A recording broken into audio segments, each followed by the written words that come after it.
तार लगा हुआ है ना माइक में। हम्म।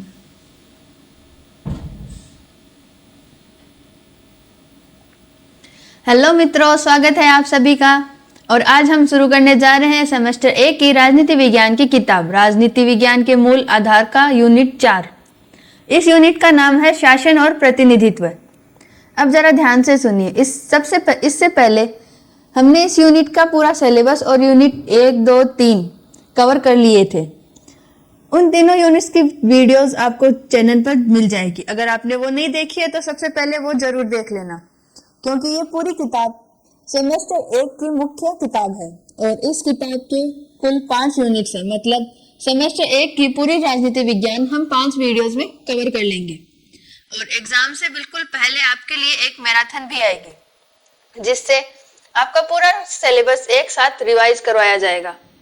तो अब हम पहुंच चुके हैं यूनिट 4 पर, जिसका विषय है शासन और प्रतिनिधित्व। इस यूनिट में हम जानेंगे कि राज्य कैसे चलता है, सत्ता किसके पास होती है और जनता की भूमिका क्या होती है।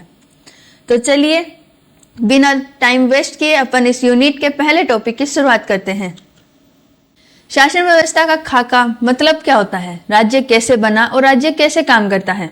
यानी सरकार सिर्फ एक भवन नहीं या कुछ लोगों का समूह है नहीं, बल्कि सरकार असल में एक पूरी व्यवस्था है, जिसमें नियम होते हैं, संस्था होती है, काम करने का तरीका होता है। अब इसे देखते हैं। मान लो आपका घर है, आपके घर में घर की नींव होती है, दीवारें होती है और छत होती है। अगर नींव कमजोर होगी तो पूरा घर हिलेगा। ठीक उसी तरह राज्य भी एक नींव की तरह है। इस नींव में संविधान आता है, कानून आते हैं, नागरिकों के अधिकार आते हैं। अब घर की दीवारें घर को आकार देती है, वैसे ही राज्य की दीवारें होती है और सरकार के अंग हैं, जैसे विधायिका, कार्यपालिका और न्यायपालिका। ये तीनों मिलकर राज्य की संरचना बनाते हैं। अब जैसे घर की छत घर की रक्षा करती है, वैसे ही शासन व्यवस्था में न्याय, समानता और प्रतिनिधित्व छत की तरह काम करते हैं। मतलब लोगों को सुरक्षा मिलती है, न्याय मिलता है और अपनी बात कहने का मौका मिलता है। अब इसे एक स्कूल के नियम में समझते हैं। मतलब स्कूल में नियम होते हैं, प्रिंसिपल होते हैं, टीचर होते हैं और स्टूडेंट होते हैं। अगर कोई नियम न माने तो स्कूल कैसे चलेगा? अगर कोई टीचर न हो तो पढ़ाई कैसे होगी? और अगर कोई स्टूडेंट की बात न सुने तो स्कूल में अनुशासन कैसे बनेगा? ठीक वैसे ही राज्य के नियम, सरकार और जनता तीनों जरूरी होते हैं। इसलिए हम कहते हैं शासन व्यवस्था सिर्फ सत्ता नहीं बल्कि पूरी संरचना होती है, जिसमें नींव होती है, ढांचा होता है और ऊपर मूल्य होते हैं।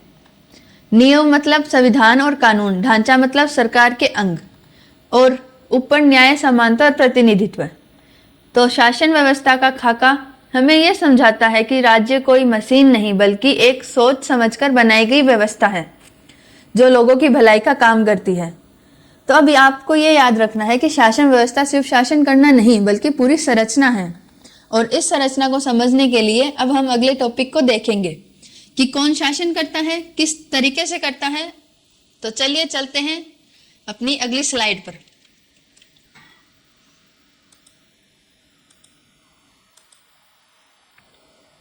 अब हम बात करते हैं शासन की आत्मा की, यानी असल में राज्य कौन चलाता है। अब ध्यान से सुनिए, यहाँ सवाल ये नहीं कि सरकार कैसे बनी, बल्कि सवाल ये है कि शासन करता कौन है।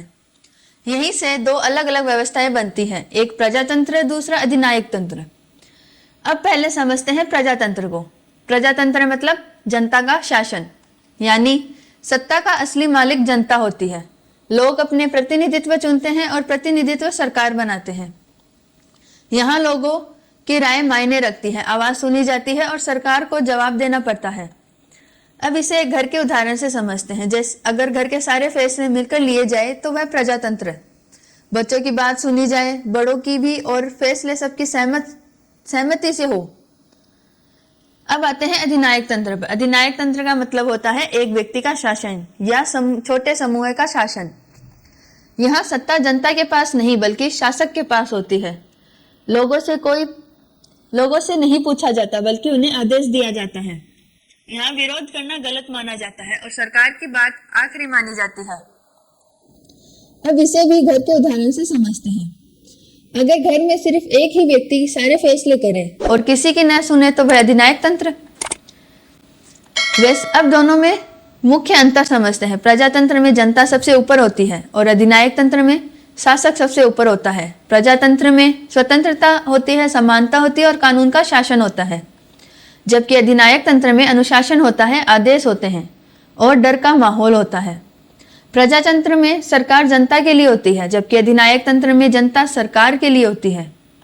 इसलिए कहा जा सकता है कि शासन की आत्मा यह तय करती है कि राज्य कैसा होगा। अगर आत्मा प्रजातंत्र है तो राज्य मानव के लिए होगा, और अगर आत्मा अधिनायक तंत्र है तो राज्य सत्ता के लिए होगा। तो आप यह याद रखिए कि प्रजातंत्र मतलब जनता की ताकत और अधिनायक तंत्र मतलब शासन की ताकत। और यहीं से हमारे अगले टॉपिक की शुरुआत होती है। यहाँ हम देखेंगे कि शासन कैसे चलता है और शक्ति का बंटवारा कैसे होता है। और हाँ, एक बहुत जरूरी बात कि अगर आपको इस यूनिट के बेस्ट नोट्स, महत्वपूर्ण क्वेश्चंस आंसर और सारे एमसीक्यू टेस्ट सीरीज चाहिए तो आप मित्राध्याय का ऐप डाउनलोड कर सकते हैं। इस ऐप का लिंक आपको वीडियो के डिस्क्रिप्शन और पिन कमेंट में मिल जाएगा, और अगर आप चाहो तो उसे प्ले स्टोर पर जाके भी मित्राध्याय सर्च करेंगे तो आपको ऐप मिल जाएगा। इस ऐप में आपको नोट्स हिंदी और इंग्लिश दोनों लैंग्वेज में मिलेंगे। मतलब जो क्लास आप यूट्यूब में देख रहे हैं उनकी पीडीएफ नोट्स भी आपको वहीं मिलेगी, और इसके अलावा आपको ऐसे नोट्स भी मिलेंगे जो बिल्कुल परीक्षा में उत्तर लिखने की शैली में बने होंगे। और अभी तो रिपब्लिक डे का ऑफर भी चल रहा है। सेमेस्टर फर्स्ट का all in one combo offer मिल रहा है जो कि सिर्फ 149 रुपए में है, और अगर आप सिर्फ एक ही विषय लेना चाहते हैं तो वह भी आपको एकदम कम प्राइस में मिल जाएगा। तो प्राइस बढ़ने से पहले आप कोर्स खरीद लिए, क्योंकि यह आपके एग्जाम में तैयारी के लिए बहुत ज़्यादा काम आने वाली है। लिंक आपको वीडियो के डिस्क्रिप्शन और पिन कमेंट में मिल जाएगा। तो जल्दी से मित्राध्याय का ऐप डाउनलोड कीजिए और अपनी तैयारी को अलग लेवल पर लेके जाएं। अब इस स्लाइड में हम बात करेंगे प्रजातंत्र और अधिनायक तंत्र के गुण और दोष की, और साथ ही में समझेंगे कि स्वतंत्रता और अनुशासन में क्या फर्क है। सबसे पहले प्रजातंत्र के गुण को समझते हैं। प्रजातंत्र में लोगों को बोलने की आजादी होती है, लिखने की आजादी होती है और अपनी बात रखने की आजादी होती है। यह सरकार जनता डर से नहीं और जनता सरकार से नहीं। सरकार को जवाब देना पड़ता है कि उसने क्या किया और क्यों किया। इससे लोगों में समानता की भावना आती है और देश में न्याय की भावना होती है। अब प्रजातंत्र के दोष को समझते हैं। प्रजातंत्र में फैसले जल्दी नहीं होते, क्योंकि बहस होती है, वोटिंग होती है और सबकी राय ली जाती है। कई बार लोग भावनाओं में आकर गलत नेता चुन लेते हैं, और कभी कभी बहुसंख्यक लोग अल्पसंख्यकों को नजरअंदाज कर देते हैं। अब बात करते हैं अधिनायक तंत्र के गुण की। अधिनायक तंत्र में फैसले बहुत जल्दी होते हैं, किसी से पूछना नहीं पड़ता और न बहस होती है और सीधा काम हो जाता है। युद्ध या आपातकालीन स्थिति में यह व्यवस्था तेज काम करेगी। सड़क बनानी हो या कोई योजना लागू करनी हो तो तुरंत हो जाएगी। अब अधिनायक तंत्र के दोष को समझते हैं। इस व्यवस्था में लोग डर से जीते हैं, अपनी बात कह नहीं सकते और विरोध भी नहीं कर सकते, और सरकार से सवाल भी नहीं पूछ सकते। यहाँ शासक जो कह दे वही कानून बन जाता है। इससे गलत फैसले भी सही माने जाते हैं। धीरे धीरे लोग अपनी सोच को खत्म करने लगते हैं। अब स्वतंत्रता और अनुशासन को समझते हैं। प्रजातंत्र स्वतंत्रता पर चलता है, मतलब लोग आजाद होते हैं सोचने में, बोलने में और चुनने में। लेकिन स्वतंत्रता का मतलब ये नहीं कि मनमानी करो।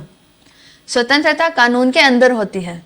जैसे स्कूल में आप बोल सकते हो लेकिन टीचर को गाली नहीं दे सकते। अब अनुशासन को समझते हैं। अधिनायक तंत्र अनुशासन पे चलता है, मतलब जो आदेश मिला वही मानना है, चाहे वो सही हो या गलत। यहाँ नियम से, डर से मानने जाते हैं, ना कि समझ से। अब घर का उदाहरण लेते हैं। अगर घर में सब मिलकर नियम बनाते हैं तो वह प्रजातंत्र होता है, और अगर घर में एक ही व्यक्ति सबको डांट कर नियम बनवाए तो वह अधिनायक तंत्र जैसा है। तो अब मुख्य बात यह याद रखना कि प्रजातंत्र स्वतंत्रता देता है लेकिन धीमा होता है। अधिनायक तंत्र तेज होता है लेकिन आजादी छीन लेता है। प्रजातंत्र में इंसान की कीमत होती है, अधिनायक तंत्र में सिर्फ सत्ता की कीमत होती है।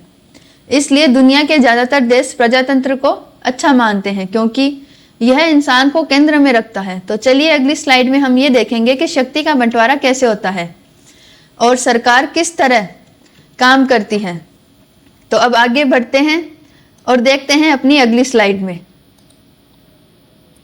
तो अब हम अगली स्लाइड में बात करते हैं शक्ति के ढांचे की, यानी सरकार की ताकत कहाँ रहती है और कौन काम करता है। किसी भी राज्य में 3 काम बहुत जरूरी होते हैं: कानून बनाना, कानून लागू करना और न्याय करना। अब हम 2 पर ध्यान देंगे, कार्यपालिका और विधायिका। विधायिका का काम होता है कानून बनाना, मतलब नियम तय करना कि देश कैसे चलेगा, जैसे सड़क पर कैसे चलना है, टैक्स कैसे देना है और अधिकार क्या होंगे।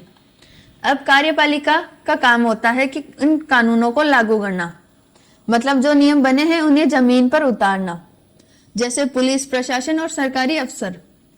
अब सवाल ये आता है कि इन दोनों के बीच शक्ति का रिश्ता कैसे होता है, यानी यहीं से 2 प्रणालियां बनती हैं, एक है संसदात्मक प्रणाली और दूसरी है अध्यक्षात्मक प्रणाली। अब पहले संसदात्मक प्रणाली समझते हैं। संसदात्मक प्रणाली में कार्यपालिका विधायिका पर निर्भर होती है, मतलब सरकार तभी चलेगी जब संसद का समर्थन होगा। यहाँ प्रधानमंत्री असल में सरकार चलाता है और मंत्रिमंडल संसद के सामने जवाबदेह होता है। अगर संसद नाराज हो जाए तो सरकार गिर सकती है, इसे कहते हैं अविश्वास प्रस्ताव।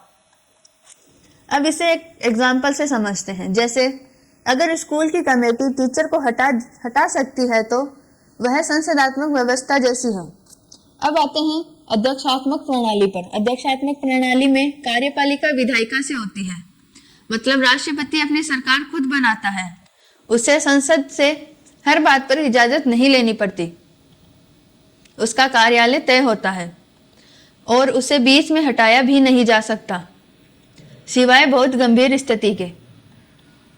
यहाँ राष्ट्रपति शासन का मुख्य चेहरा होता है। अब इसे एक उदाहरण से समझते हैं। अगर स्कूल का प्रिंसिपल सीधा चुना जाए और कमेटी उसे हटा न सके तो वह अध्यक्षात्मक प्रणाली जैसी है।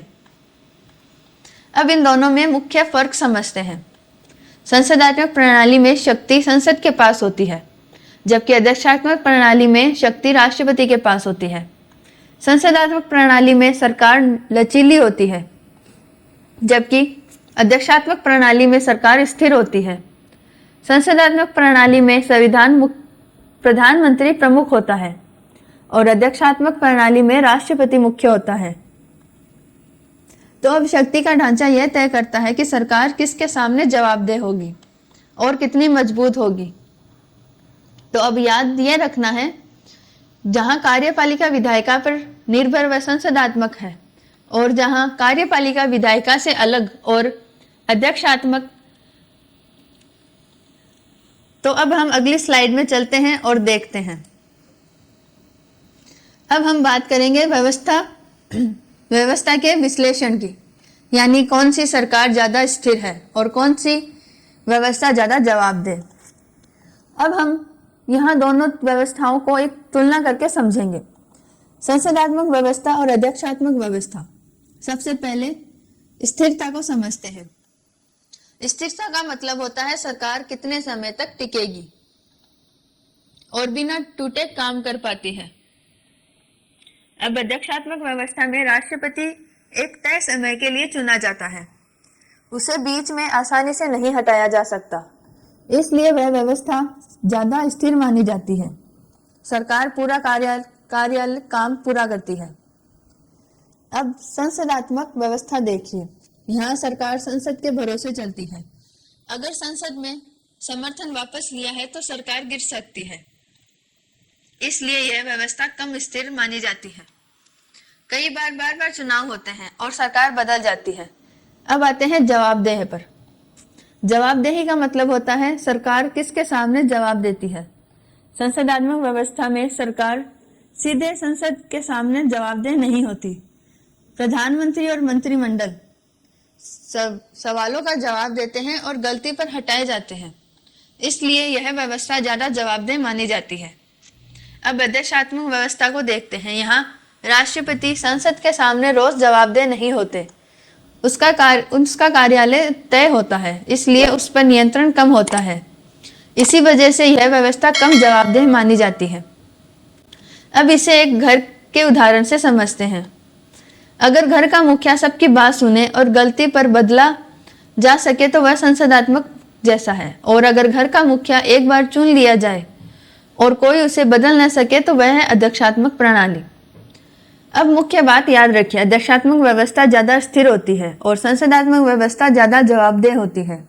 एक तरफ मजबूत सरकार तो दूसरी तरफ जनता का नियंत्रण। यही कारण है कि कुछ देश स्थिरता को चुनते हैं और कुछ देश जवाबदेही से चुनते हैं। तो यह विश्लेषण हमें यह समझाता है कि शासन व्यवस्था सिर्फ ताकत नहीं बल्कि संतुलन का खेल है। तो चलिए अब चलते हैं अगली स्लाइड पर और हम देखेंगे कि केंद्र और राज्य के बीच शक्ति के बंटवारे कैसे की जाती है। अब हम बात करते हैं सत्ता के भूगोल की, यानी शक्ति कहाँ रहती है, केंद्र के पास या राज्य के पास। किसी भी देश में यह बहुत बड़ा सवाल होता है कि सारे फैसले कौन करेगा, केंद्र सरकार या राज्य सरकार। इसी सवाल से दो व्यवस्थाएं बनती हैं, एक है एकात्मक व्यवस्था और दूसरी है संघात्मक व्यवस्था। सबसे पहले एकात्मक व्यवस्था को समझते हैं। एकात्मक व्यवस्था में सारी शक्तियां केंद्र के पास होती है, राज्य सरकार या स्थानीय सरकारें केंद्र के अधीन होती है। मतलब जो केंद्र कहे वही अंतिम सवाल होता है या फैसला होता है। राज्यों के पास अपनी मर्जी से कानून बनाने की पूरी आजादी नहीं होती। जैसे अगर घर में सारे फैसले पिता ही लेते हैं और बाकी सब मानते हैं तो वह एकात्मक व्यवस्था कहलाती है।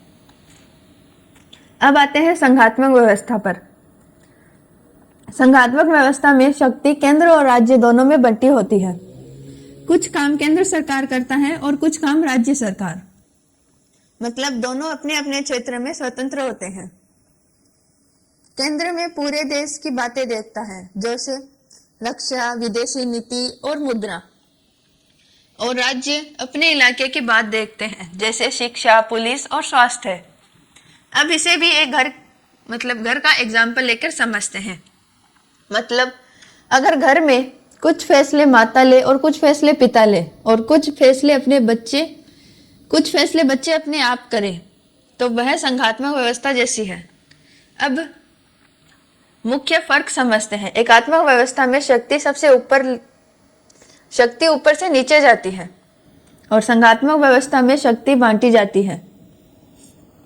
एकात्मक व्यवस्था में केंद्र सबसे ताकतवर है और संघात्मक व्यवस्था में केंद्र राज्य दोनों ताकतवर होते हैं। एकात्मक व्यवस्था में नियम हर जगह एक जैसे होते हैं और संघात्मक व्यवस्था में राज्यों के अनुसार नियम बदल सकते हैं। अब इसे एक स्कूल के एग्जाम्पल से समझते हैं। अगर पूरा स्कूल सिर्फ प्रिंसिपल के आदेशों से चले तो वह एक एकात्मक व्यवस्था होती है, और अगर कुछ फैसले प्रिंसिपल ले और कुछ फैसले हेड टीचर ले तो वह संघात्मक व्यवस्था है। तो सत्ता का भूगोल हमें यह बताता है कि देश में शक्ति देश में कहाँ फैली हुई है, एक जगह सिमटी है या अलग अलग जगह बंटी है, और यही तय करता है कि देश कितने केंद्रीकृत होगा या कितना विकेंद्रीकृत होगा। तो अब याद रखिए कि जहाँ सारी शक्तियाँ केंद्र के पास एक एकात्मक है और जहाँ शक्ति केंद्र या राज्य में बंटी होती है वह है संघात्मक। तो चलिए अब अगली स्लाइड की ओर बढ़ते हैं और देखते हैं अपना अगला टॉपिक जो है संरचनात्मक व्यवहार, यानी शासन की बनावट समाज पर कैसे असर डालती है। जब किसी देश में एक ही तरह का शासन ढांचा होता है तो उसका असर जिंदगी पर सीधे पड़ता है। इसी असर को हम कहते हैं एक रूपकता और विविधता। सबसे पहले एक रूपकता को समझते हैं। एक रूपकता का मतलब होता है हर जगह एक जैसे नियम, कानून और एक जैसे तरीके। अगर पूरे देश में एक ही पाठ्यक्रम हो, एक ही भाषा का ज़्यादा प्रयोग हो और एक ही तरह की नीति चले तो वह एक रूपकता कहलाती है। इससे फायदा ये होता है कि लोगों को समझने में आसानी होती है और प्रशासन सरल हो जाता है। लेकिन इसका एक नुकसान ये होता है कि स्थानीय जरूरतें पीछे हट जाती हैं। जैसे अगर पहाड़, रेगिस्तान और समुद्र वाले इलाके सबके लिए एक ही नियम बना दिए जाए तो किसी न किसी को दिक्कत होगी। अब आते हैं विविधता पर। विविधता का मतलब होता है अलग अलग क्षेत्रों के लिए अलग अलग व्यवस्थाएं, यानी हर इलाके की भाषा, संस्कृति और समस्या के अनुसार नियम बनाना। अगर किसी राज्य में कृषि मुख्य काम है तो उसके नियम अलग होंगे, और अगर किसी राज्य में उद्योग ज़्यादा है तो उसके नियम अलग होंगे। इससे लोगों की अपनी पहचान मिलती है और अपनी ज़रूरतों के अनुसार नीति मिलती है। लेकिन इसका एक खतरा भी है। अगर बहुत ज़्यादा विविधता हो जाए तो देश में अलग अलग सोच बन सकती है और राष्ट्रीय एकता कमज़ोर हो सकती है। अब इसे एक स्कूल के एग्जाम्पल से समझते हैं। अगर पूरे स्कूल में एक ही नियम, एक ही ड्रेस और एक ही समय सारणी हो तो वह एक रूपकता होती है। और अगर कक्षा के अनुसार अलग नियम हो, जैसे छोटी क्लास के लिए अलग नियम और बड़ी क्लास के लिए अलग नियम, तो वह विविधता है। दोनों की अपनी अपनी ज़रूरतें होती हैं। तो अब मुख्य बात यह समझते हैं कि एक रूपकता व्यवस्था को मजबूत बनाती है और विविधता लोगों को अपनापन देती है। एक रूपकता देश को एक जैसा मानती है और विविधता देश को रंगीन बनाती है। अच्छा शासन वही है जो इन दोनों के बीच संतुलन बनाए, ना इतनी एक रूपकता कि लोग दब जाए और ना ही इतनी विविधता कि लोग देश ही बिखर जाए। तो संरचनात्मक प्रभाव हमें यह सिखाता है कि शासन का ढांचा सिर्फ सरकार नहीं बनाता, बल्कि समाज की सोच और रहने का तरीका भी बनाता है। तो अब चलते हैं अपनी अगली स्लाइड पर कि राजनीति दल और दबाव समूह है इस व्यवस्था में कैसे काम करते हैं। तो चलिए चलते हैं अगली स्लाइड पर। अब हम बात करेंगे राजतंत्र के इंजन की। यह इंजन है राजनीतिक दल। अब जरा ध्यान से सुनिए। जैसे बिना इंजन के गाड़ी नहीं चल सकती, वैसे ही राजनीतिक दलों के बिना लोकतंत्र नहीं चल सकता, क्योंकि लोकतंत्र में सत्ता सीधे जनता से नहीं चलती, बल्कि जनता जिनको चुनती है वही सरकार चलाते हैं। अब जनता जिनको चुनती है वही होते हैं राजनीतिक दल। मतलब राजनीतिक दल जनता और सरकार के बीच का एक पुल जैसा काम करती है। अब समझते हैं राजनीतिक दल करते क्या है।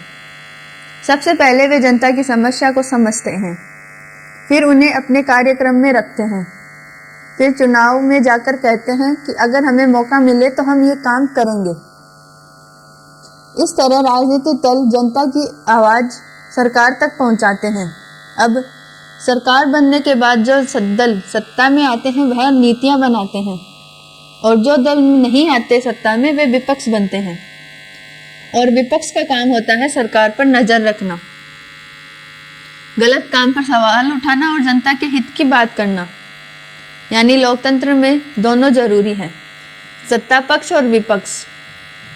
अगर सिर्फ सत्ता पक्ष हो और विपक्ष न हो तो सरकार मनमानी करने लगेगी, और अगर सिर्फ विपक्ष हो तो सरकार न बने तो देश नहीं चल पाएगा। अब इसे एक स्कूल के एग्जाम्पल से लेते हैं। अगर स्कूल में स्टूडेंट काउंसलिंग हो, एक ग्रुप जो फैसला ले और एक ग्रुप जो देखे कि फैसला सही है या नहीं, तो स्कूल ठीक से चलता है। लेकिन अगर कोई ग्रुप ही न हो तो अराजकता हो जाएगी। ठीक वैसे ही राजनीतिक दल लोकतंत्र को चलाता है। वे जनता को राजनीति सिखाते हैं। ये बताते हैं कि अधिकार क्या होता है और कर्तव्य क्या। चुनाव के समय लोगों को जोड़ना और जागृत करना। इसलिए कहा जाता है राजनीतिक दल लोकतंत्र की रीढ़ की हड्डी होती है और लोकतंत्र का इंजन, क्योंकि इन्हीं से सरकार बनती है, इन्हीं से विपक्ष बनता है और इन्हीं से जनता की आवाज़ ताकतवर बनती है। तो अब आपको याद ये रखना है, जहाँ राजनीतिक दल मजबूत होंगे वहाँ लोकतंत्र भी मजबूत होगा, और जहाँ राजनीतिक दल कमज़ोर होगा तो वहाँ लोकतंत्र कमज़ोर होगा।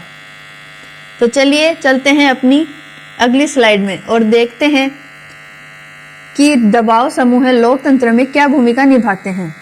तो चलते हैं अपनी अगली स्लाइड में। इस स्लाइड में हम बात करेंगे प्रभाव के अभिकर्ताओं का, और यहाँ प्रभाव के अभिकर्ता है दबाव समूह है। दबाव समूह वह संगठन होते हैं जो सरकार पर प्रभाव डाले, लेकिन सरकार बनाना उनका उद्देश्य नहीं होता। मतलब वे चुनाव नहीं लड़ते और सत्ता में नहीं बैठना चाहते, लेकिन वे चाहते हैं कि सरकार उनकी बात सुने और उनके हित के अनुसार नीति बनाए। इसलिए उन्हें कहते हैं दबाव समूह। अब इन्हें एक सरल भाषा में समझते हैं। और दबाव समूह सरकार को दिशा दिखाते हैं। अब दबाव समूह कैसे काम करते हैं? वे आंदोलन करते हैं, धरना देते हैं, याचिका देते हैं और अखबार, टीवी व सोशल मीडिया पे अपनी बात फैलाते हैं ताकि सरकार पर दबाव बना रहे। अब इसे एक एग्जाम्पल से समझते हैं। अगर छात्र संघ फीस कम करने की मांग करे और प्रिंसिपल को चिट्ठी दे या धरना दे तो वह दबाव समूह जैसा काम करेगा। वे प्रिंसिपल नहीं बनना चाहते, बस वे नीति बदलना चाहते हैं। अब दबाव समूह किस तरह के होते हैं? कुछ मजदूरों को संगठन होता है, कुछ किसानों का होता है, कुछ व्यापारियों का संगठन होता है, कुछ महिलाओं को और कुछ छात्राओं का संगठन होता है। सबका उद्देश्य अलग अलग होता है, लेकिन तरीका एक होता है, सरकार पर दबाव डालना। अब दबाव समूह का एक अच्छा पक्ष भी है। वे छोटे समूह की आवाज बनते हैं। वे राजनीतिक दल अक्सर नजरअंदाज कर देते हैं। वे सरकार को गलत काम करने से रोकते हैं और जनता की समस्या ऊपर तक पहुंचाते हैं। लेकिन इसका एक नुकसान भी है। कभी कभी ये अपनी निजी हित के लिए बहुत ज्यादा दबाव बनाते हैं और सार्वजनिक हित पीछे छूट जाता है।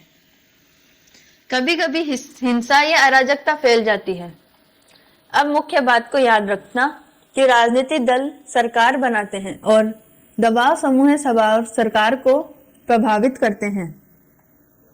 एक शासन करता है और दूसरा शासन को बदलने की कोशिश करता है। इसलिए लोकतंत्र में दबाव समूह जरूरी होते हैं, लेकिन उनका नियंत्रण भी जरूरी होता है ताकि वे सरकार को सही रास्ता दिखाएं, ना कि गलत रास्ते पर ले चले। तो अब चलते हैं अपनी अगली स्लाइड पर और देखते हैं कि अल्पसंख्यकों का प्रतिनिधित्व क्यों जरूरी है और कैसे काम किया जाता है। तो अब बढ़ते हैं अपनी अगली स्लाइड पर, और ये हमारी स्लाइड है जिसका नाम है तुलनात्मक यांत्रिकी, यानी राजनीतिक दल और दबाव समूह में फर्क। अक्सर छात्र ये इसमें कंफ्यूज हो जाते हैं कि राजनीतिक दल और दबाव समूह एक जैसे होते हैं, लेकिन असल में दोनों के काम अलग अलग होते हैं। सबसे पहले राजनीतिक दल को समझते हैं। राजनीतिक दल चुनाव लड़ते हैं। उनका मकसद होता है सरकार बनाना। वे कहते हैं हमें वोट दो तो हम देश चलाएंगे। मतलब राजनीतिक दल सीधे सत्ता में जाना चाहती है। और दबाव समूह को समझते हैं। दबाव समूह चुनाव नहीं लड़ते, वे सरकार नहीं बनाते, वे सिर्फ सरकार पर दबाव डालते हैं ताकि नीति बदले या कोई फैसला। अब इसे एक स्कूल के उदाहरण से समझते हैं। स्टूडेंट काउंसलिंग जो चुनाव जीतकर स्कूल चलाती है वह राजनीतिक दल जैसी होती है, और छात्र संघ जो फीस कम कराने की मांग करता है वह दबाव समूह जैसा है। एक फैसला करता है और दूसरा फैसले को बदलने की कोशिश करता है। अब इसमें एक मुख्य अंतर समझते हैं। राजनीतिक दल पूरे समाज की बात करते हैं। वे रोजगार, शिक्षा और सुरक्षा हर मुद्दे पर बोलते हैं, लेकिन दबाव समूह एक खास मुद्दे पर बोलते हैं, जैसे मजदूरी, किसानों की कीमत या छात्रवृत्ति। राजनीतिक दल सरकार के अंदर होते हैं और दबाव समूह सरकार के बाहर होते हैं। राजनीतिक दल शासन करते हैं और दबाव समूह शासन को प्रभावित करते हैं। राजनीतिक दल सत्ता चाहते हैं और दबाव समूह नीति बदलना चाहते हैं। अब दोनों का लोकतंत्र में अपना अपना रोल होता है। अगर सिर्फ राजनीतिक दल हो और दबाव समूह न हो तो सरकार जनता की छोटी समस्याएं न सुने, और अगर दबाव समूह हो और राजनीतिक दल न हो तो सरकार बनेगी ही नहीं। इसलिए लोकतंत्र दोनों से चलता है। एक इंजन है तो दूसरा ब्रेक की तरह। इंजन गाड़ी चलाता है और ब्रेक गाड़ी को सही और गलत दिशा में जाने जाता है। तो अब ये याद रखना कि राजनीतिक दल सत्ता की राह है और दबाव समूह है दबाव की राह। एक शासन करता है, दूसरा शासन को सुधारने की कोशिश करता है। तो चलिए अब चलते हैं अपनी अगली स्लाइड पर और देखते हैं कि अल्पसंख्यकों का प्रतिनिधित्व क्यों जरूरी है। तो अब बढ़ते हैं अपनी अगली स्लाइड पर। अब हम बात करेंगे न्याय और समावेश की। इसका मतलब होता है अल्पसंख्यक प्रतिनिधित्व। किसी भी देश में सिर्फ बहुसंख्यक लोग नहीं रहते। कुछ ऐसे समूह भी होते हैं जो संख्या में कम होते हुए भी उनकी समस्या उतनी ही बड़ी होती है। इन्हें ही हम कहते हैं अल्पसंख्यक वर्ग। अब सवाल यह है कि क्या सिर्फ संख्या ज्यादा होने से किसी की बात ज्यादा सुनी जानी चाहिए या सभी को बराबर मौका देना चाहिए। यहीं से अल्पसंख्यक प्रतिनिधित्व की जरूरत पैदा होती है। अल्पसंख्यक प्रतिनिधित्व का मतलब है विधायक विधानसभा या संसद में ऐसे लोगों को जगह देना जो कम संख्या वाले वर्गों से आते हैं, ताकि उनकी समस्याएं सीधे सरकार तक पहुंच सके। अब इसे एक उदाहरण से समझते हैं। अगर कक्षा में 40 बच्चे हैं और उनमें से 5 पीछे की बेंच पर बैठते हैं और सिर्फ टीचर आगे वाले बच्चों की सुने, तो पीछे वाले बच्चों को परेशानी कभी सामने ही नहीं आएगी। लेकिन अगर पीछे बैठे बच्चों में से एक को क्लास मॉनिटर बना दिया जाए तो उनकी बात टीचर तक पहुंच जाएगी। यही अल्पसंख्यक प्रतिनिधित्व है। अब यह क्यों जरूरी है इसे समझते हैं। इससे न्याय होता है, मतलब सिर्फ ताकतवर लोगों ही नहीं, कमजोर की भी बात सुनी जाए। इससे समावेश होता है, मतलब आपको सिस्टम के अंदर जगह मिलती है और कोई भी यह महसूस नहीं कराता कि वह देश का हिस्सा नहीं। अब अल्पसंख्यक प्रतिनिधित्व कैसे किए जाते हैं। कुछ जगह सीटें आरक्षित की जाती है। कुछ जगह चुनाव प्रणाली ऐसी बनाई जाती है कि कम वोट पाने वाले दल भी समूह के अंदर पहुंच सके। इसका उद्देश्य किसी को ऊपर उठाना नहीं, बल्कि सभी को एक लाइन में खड़ा करना है। अब इसका एक खतरा भी है। अगर प्रतिनिधित्व गलत तरीके से दिया जाए तो लोग समूह में बंटने लगेंगे और राष्ट्रीय एकता कमजोर हो सकती है। इसलिए अल्पसंख्यक प्रतिनिधित्व न्याय के लिए होना चाहिए, राजनीति के लिए नहीं। अब प्रमुख बात यह है कि न्याय का मतलब सिर्फ बराबरी नहीं, बल्कि जरूरत के अनुसार मदद देने वाली भी है। और समावेश का मतलब सिर्फ साथ देना नहीं, बल्कि साथ निर्णय लेना भी है। इसलिए लोकतंत्र में अल्पसंख्यक प्रतिनिधित्व जरूर माना जाता है, ताकि देश सिर्फ बहुसंख्यक का नहीं बल्कि सबका बना रहे। तो चलिए चलते हैं अपनी अगली स्लाइड पर और हम देखेंगे कि अनुपातिक प्रतिनिधित्व क्या होता है और यह कैसे काम किया जाता है। अब हम इस स्लाइड में बात करेंगे गणितीय न्याय की और इसका मतलब है अनुपातिक प्रतिनिधित्व। लोकतंत्र में एक बड़ा सवाल ये होता है कि वोट तो सब देते हैं, लेकिन संसद में सीटें किसे मिले? क्या जिसे सबसे ज्यादा वोट मिले सिर्फ वही आगे, या जितने वोट मिले हैं उतनी जगह मिले? यही से अनुपातिक लोक प्रतिनिधित्व की सोच पैदा होती है। अनुपातिक प्रतिनिधित्व का मतलब है जिसे दल को जितने वोट मिले हैं, प्रतिशत मिले हैं, उससे लगभग उतनी ही सीटें मिले।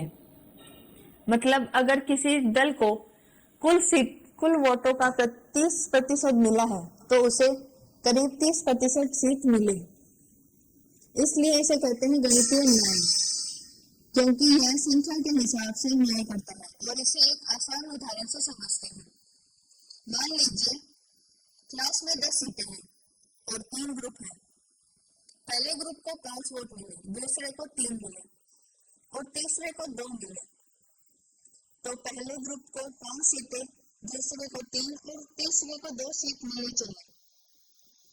यही अनुपातिक प्रतिनिधित्व प्रणाली है।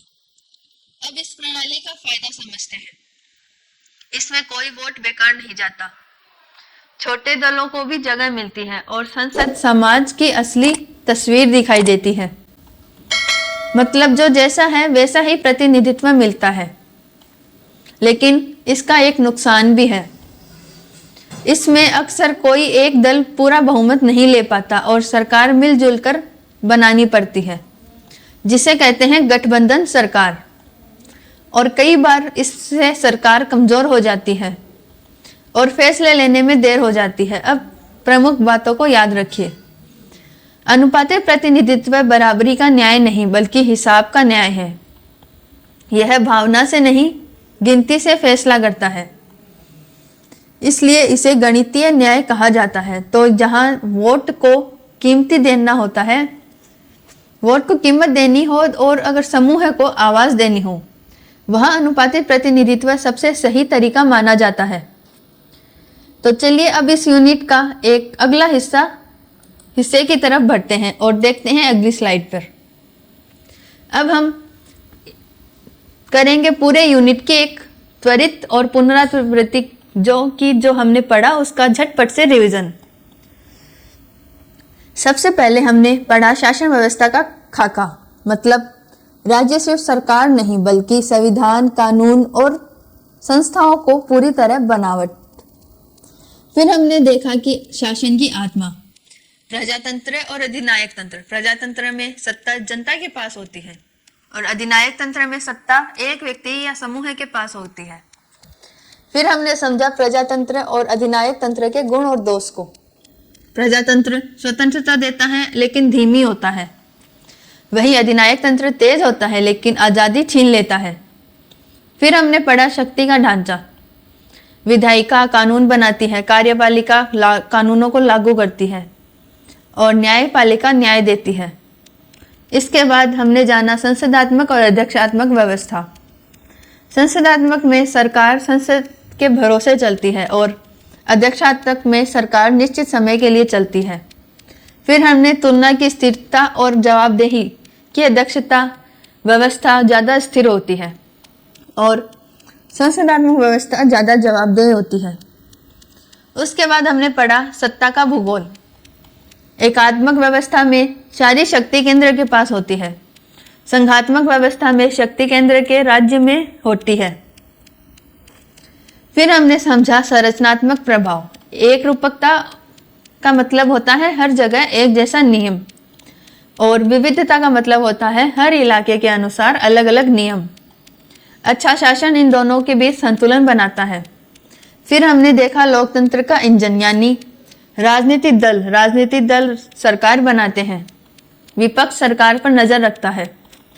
फिर हमने पढ़ा प्रभाव के अभिकर्ता यानी दबाव समूह।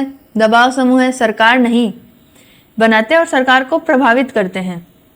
फिर हमने तुलना की राजनीतिक दल और दबाव समूह की।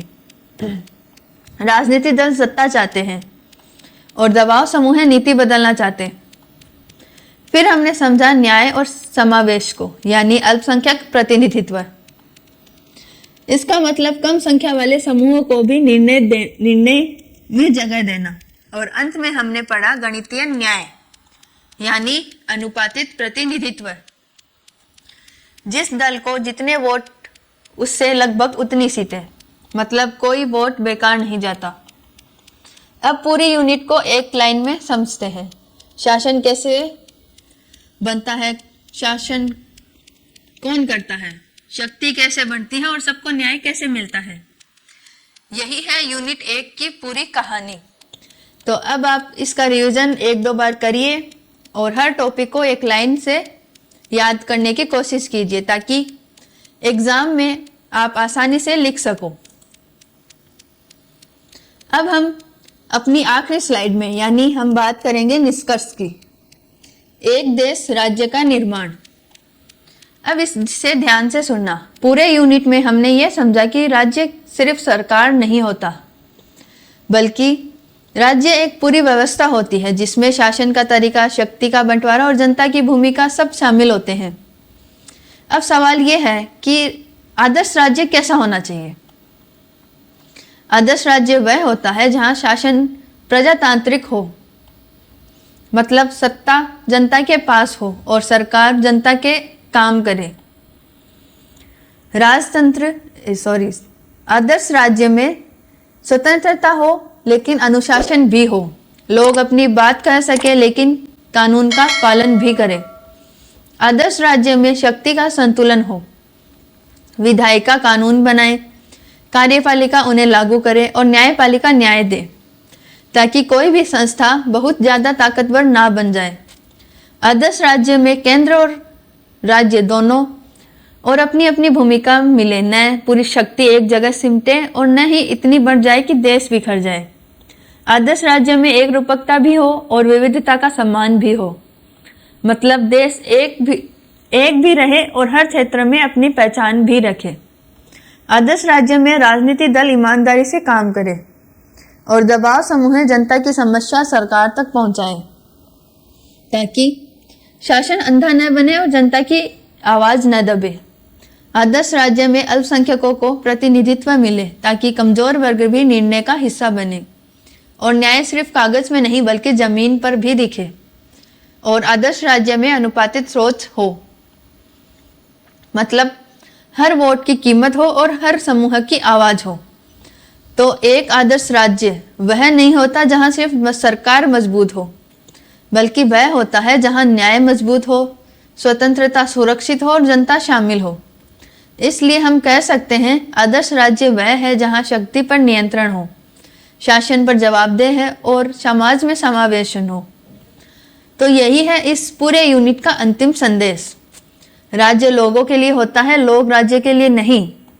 और जब राज्य लोगों की भलाई के लिए चले तभी एक आदर्श राज्य का निर्माण होता है। तो चलिए इसी विचार के साथ हम इस यूनिट को यहीं समाप्त करते हैं। ऑलराइट मित्रों, आज हमने सेमेस्टर फर्स्ट की राजनीति विज्ञान की क्लास अटेंड की और जिस किताब से हमने यह विषय पढ़ा उस किताब का नाम है राजनीति विज्ञान के मूल आधार। और आज हमने यूनिट 4 को कंप्लीट कर लिया। आज की क्लास आपको समझ आई होगी और यह विषय भी आपको आसान लगा होगा। अगर आपको इस क्लास के नोट्स, महत्वपूर्ण क्वेश्चंस और सारे स्टडी मटेरियल चाहिए तो उसके लिए मित्राध्याय क्लासेस का ऐप डाउनलोड कर सकते हैं। नोट्स लिंक आपको वीडियो के डिस्क्रिप्शन और पिन कमेंट में मिल जाएगा। तो जल्दी से ऐप डाउनलोड कीजिए और अपनी तैयारी को मजबूत कीजिए। तो बस आज के लिए इतना ही। कल मिलते हैं सेम टाइम सेम जगह। तब तक के लिए जुड़े रहिए आप अपने स्टडी मित्राध्याय के साथ। धन्यवाद।